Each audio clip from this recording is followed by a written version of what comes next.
to take us through the contours of the Waqf Amendment Bill. Ashmit, take our viewers through what the government is proposing, what the implications and the impact will be if the bill goes through.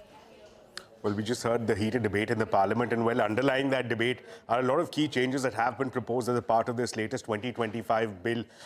One of the key changes is that the overarching council that sits atop these various Waqf boards, now there is a provision that has been introduced that the 3 MPs that are a part of this governing council, as such, this overarching council, they need not necessarily be Muslim. Further, there's another caveat that at least 2 members of this entire governing council need to be non-Muslim. That is, in fact, one of the key changes.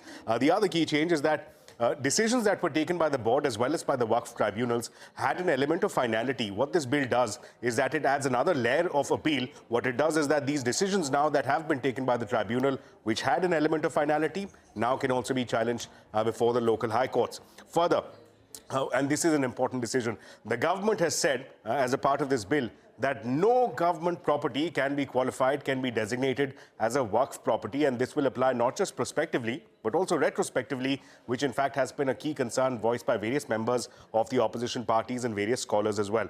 Also, another key change that has been made is that no practicing Muslim can make this Waqf donation unless he or she has been practicing Islam for 5 years or more. That threshold has been put to 5. In fact, there were comments that we heard in the Parliament. Why restrict it? Why place the threshold as high as 5? Why restrict it to only practicing Muslims? These are questions that are being raised in the Parliament as we speak.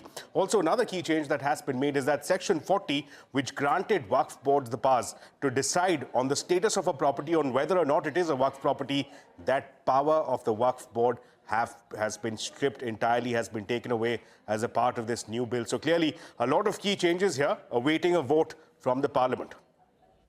Yes, we will, of course, be tracking the developments in Parliament. Ashmit, many thanks for joining us. Before we wrap,